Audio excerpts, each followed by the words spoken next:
This is the User Adoption Podcast with your host, Henrik Dagier. Who are you and what do you do? Hey, Henrik. My name is Jay Nathan. I run a company called Customer Imperative. We focus on B2B SaaS businesses in the $1 to $50 million annual recurring revenue range, and we help them implement customer success strategies so that they can gain, grow, and retain more of their customers on a year-over-year basis. Jay, how are you involved with user adoption?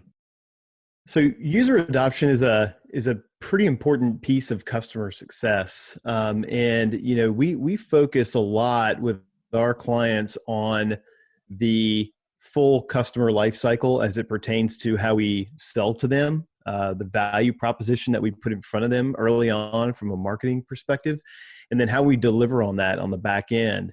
And in a lot of software, whether it be SMB SaaS or enterprise SaaS type of technologies, adoption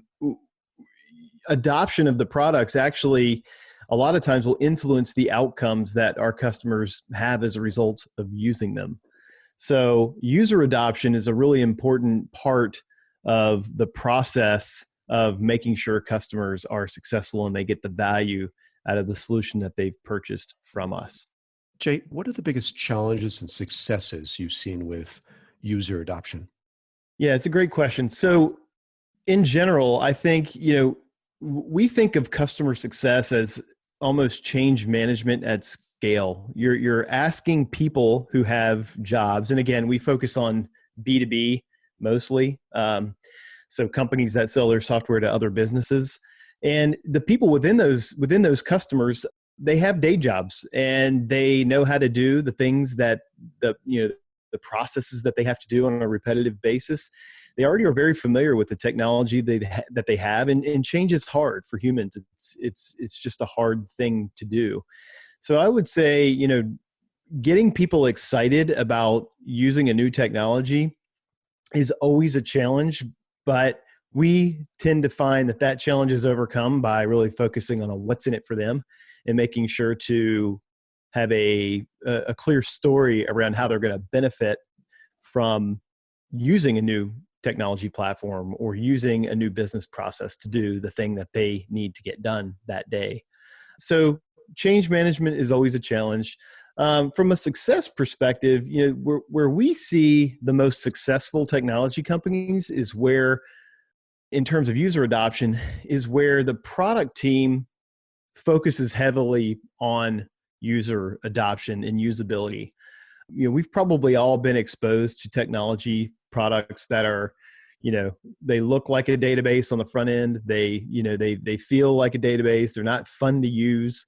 But I think more and more as consumers, we expect our B2B technology experience, or the technology that we use with our companies, we expect it to feel like the technology we use at home every day and on our phones every day. And so the most successful B2B technology platforms that we've worked with and seen have a product team and a customer success team that are focused on helping customers adopt the product at scale through the technology itself.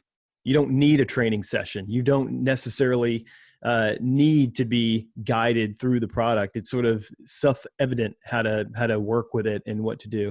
It's not always achievable, but what we've found is that if you focus on it, it's more achievable than we might think. And I think it puts a lot of pressure on technology companies, and particularly SaaS businesses, to really focus on not only the core functionality of the system, but how does that functionality manifest itself to the user, and how can the user really, adopt that with as little intervention from a human as possible. And Jay, what advice would you like to share with people working on improving user adoption? I think it's easy for us to make the mistake of thinking that we know exactly what our users are trying to accomplish and how they're trying to accomplish it. So my advice, and some of this comes from my background in product management as well, my advice is you have to listen to users. You have to actually watch the users, and it goes beyond just a focus group type setting. Don't ask them what they would do. Actually watch what they do. You use your product or your prototype and understand the context and the setting around which they're trying to use your product. We are really, really big believers in customer feedback back programs and making sure that we're sort of listening at scale to all of our customers and incorporating that feedback in all processes of the company, whether it be support or services or our implementation and onboarding, or the way we sell or set expectations, or the way the product is developed. So number one piece of advice would be, just really find a way to systematically and consistently listen to your customers and watch what they're trying to do with your product. Jay, where can we learn more about user adoption and your work on the subject? We have a pretty extensive blog on our website, customerimperative.com/journal. We call it our journal because we routinely document the things that we're doing and working on there. But yeah, you can learn more there. We're really active on LinkedIn. You can follow me there. My partner, Jeff Brunsbach, is also active and share his information. But